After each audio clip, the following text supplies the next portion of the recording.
Yan, magandang umaga po, no. Nandito si Kuya Mimer at saka si Kuya. Dahil ito yung order ni Kuya, yung tawag dito, yung concrete post mold. Kuya Jeffrey, pakikuha yung molder dito. Pagkalagay doon sa atin, hindi kasama yan sa ano ni Kuya para hindi makuha siya sa live natin. Oh, yung mga molder kunin mo. So concrete post mold nandito. Ito ang binili ni Kuya. Kuya, ano pangalan mo, Kuya? Romeo Olivar. At saka yung anak niya si Engineer Romili Olivar. Ayan. So we're going to install. Kuya, tingnan mo, Kuya, may mga araw yan. Tingnan mo ang ano ni Kuya sa pag ano niya.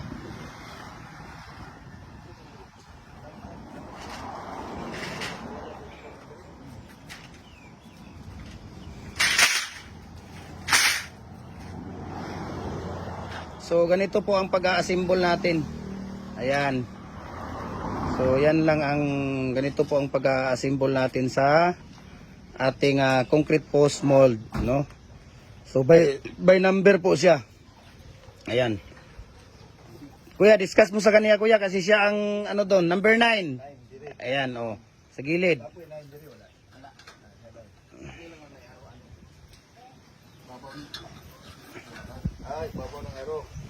Ayun. And then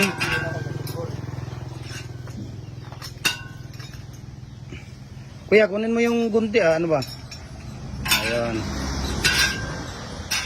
Ayan. So yan yung lock niya. Ayan.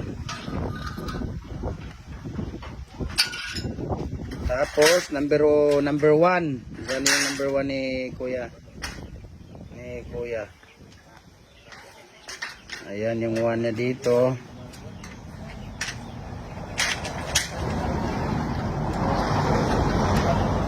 So ganito lang po mga idol, no, ang pag-i-install natin, no. Si Kuya ay galing po ng Oroqueta nga sila, Misamis Occidental. Ayan sila ni Kuya, no. Sila po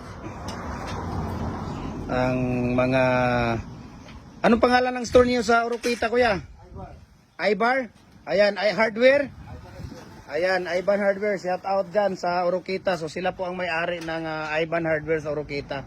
Sila ni Ate Romili Olivar at saka si Kuya Olivar. Ayan, sila po ang may ano. So ayan, tinatry natin na i-install para makita nila at malaman nila ang paano po natin i-install yung concrete post mold na 4x4 by 8 feet po ang haba dito. At pwede naman siyang gawing 6 feet at saka 7 feet dahil mayroon siyang ano 9.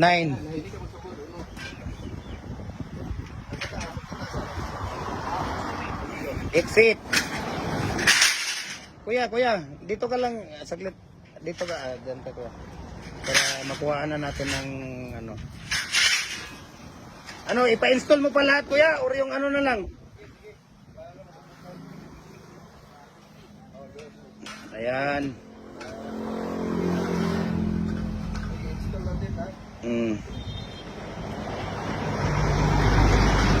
Tabangi si Kuan, yeah. Bigyan ka ng sigarilyo na ni Kuya Mimer mamaya at saka ni Kuya. Sige, tulungan mo si ano para magkasigarilyo ka. Sige, tulungan mo.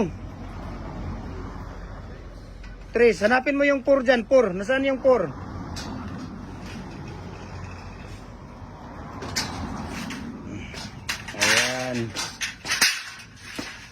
Ayan, number 4. Okay.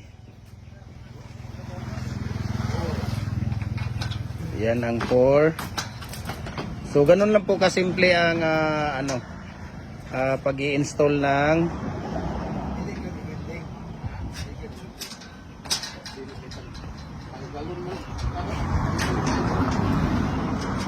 depende na yan sa iyo, Kuya, kung gusto mong i-building, di ba? Yung explanation ko sa iyo, kung i-building mo. Sana may consumption ka, dahil sa pabiliya ba? No? Ay, yung stirrup. Naku, walang stirrup doon. Ay, mayroon na ano ka 'di ba, may live, mayroon kang video doon.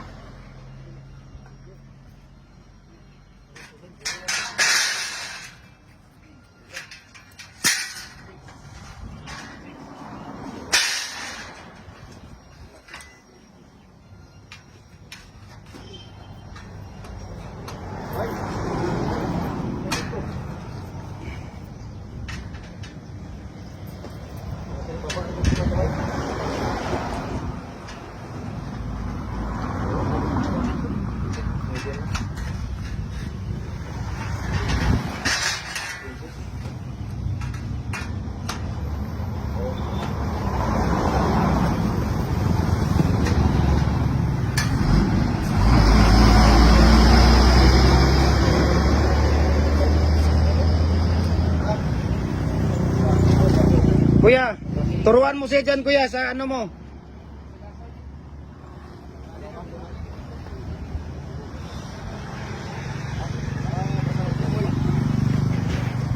Kanang yung may ano kuya, yung may tawag dito, sobra na ano, isa sa isang side yan siya. Ayan.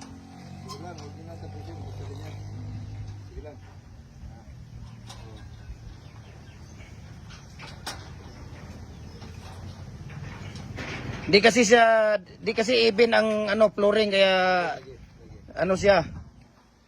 Hindi siya pantay kaya nagkaganyan yung ano niya. So, okay na yun kuya. Kana isa, yan ang kung 6 feet ang gusto mo. Oh, pang-kundim yan. Kung 6 feet. Oh, yan lock niya yan dyan. Ana.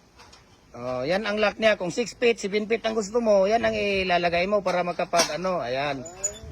So, ganyan lang po. Ganyan lang ang pag-install natin ng ano.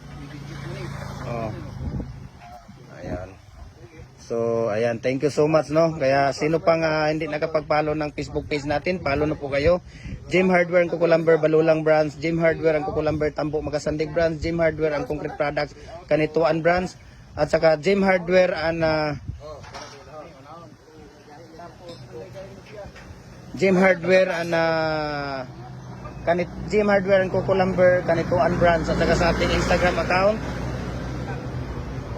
Felix_Pagikan 2000, saka sa ating personal Facebook page Felix Tan Pagikan Jr. saka sa YouTube channel Felix Tan Pagikan Jr.